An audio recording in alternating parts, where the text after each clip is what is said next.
ആത്മികയും അനഘയും അമ്മയും കുഞ്ഞുമായി കുമാരനാശാന്റെ കുട്ടിയും തള്ളയും കവിതയ്ക്ക് ദൃശ്യാവിഷ്കാരം.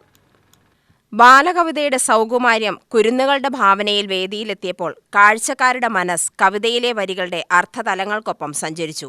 ഈ വല്ലിയിൽ നിന്നും ചെമ്മേ പൂക്കൾ പോവുന്നിതാ പറന്നമ്മേ, തെറ്റി നിനക്കുണ്ണി ചൊല്ലാം നൽ പൂമാറ്റകളല്ലേ ഇതെല്ലാം, മേൽക്കുമേലിങ്ങിവ പൊങ്ങി വിണ്ണിൽ നോക്കമ്മേ എന്തൊരു ഭംഗി, അയ്യോ പൊയ്ക്കൂടിക്കളിപ്പാൻ അമ്മേ വയ്യേനെനിക്കും പറപ്പാൻ, ആകാത്തതിങ്ങനെ എണ്ണീ ചുമ്മാ മാഴ്കൊല്ലാ എന്നോമലുണ്ണി, പിച്ച നടന്നു കളിപ്പൂ നീ പിച്ചകമുണ്ടോ നടപ്പൂ, അമ്മട്ടിലായതെന്തെന്നാൽ ഞാനൊരുമ്മ തരാം അമ്മ ചൊന്നാൽ, നാമിങ്ങറിയുവതൽപ്പം എല്ലാം ഓമനെ ദേവസങ്കല്പം എന്നീ വരികളിലൂടെ കവി പറഞ്ഞുവെച്ച തത്വചിന്ത കുട്ടികളുടെയും രക്ഷിതാക്കളുടെയും അധ്യാപകരുടെയും മനസ്സിൽ പതിഞ്ഞു.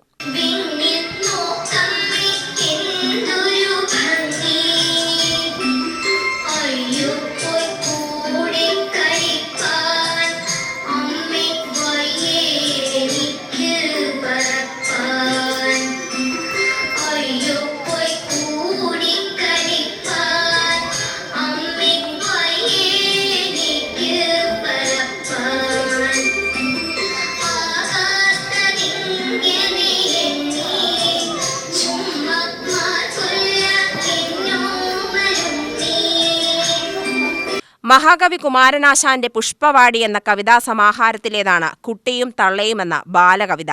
മലയാള കവിതയിൽ മാറ്റത്തിന്റെ ശംഖൊലി മുഴക്കിയ കുമാരനാശാൻ അമ്മയും കുഞ്ഞും തമ്മിലുള്ള ചോദ്യോത്തര രീതിയിലാണ് കവിത രചിച്ചത്. 1915 നവംബറിലാണ് എഴുതിയത്. കവിയുടെ ക്രാന്തദർശിത്വം പോലെ പിന്നീട് ശിശുദിനവും മലയാള ഭാഷാ വാരാചരണവും നവംബറിൽ വന്നു. പൂക്കളിൽ പറന്നുപോകുന്ന പൂമ്പാറ്റകൾ പൂക്കളാണെന്ന് ധരിച്ചാണ് കുഞ്ഞിന്റെ ചോദ്യം.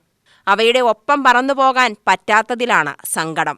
കഴിയാത്ത കാര്യങ്ങളോർത്ത് സങ്കടപ്പെടരുത്, പിച്ച വെച്ചു കളിക്കാമല്ലോ, പിച്ചകത്തിന് നടക്കാൻ കഴിയില്ലല്ലോ, എല്ലാം ദൈവനിശ്ചയം എന്ന് ആശ്വസിപ്പിക്കുകയാണ് അമ്മ. UTV news, Palakkad.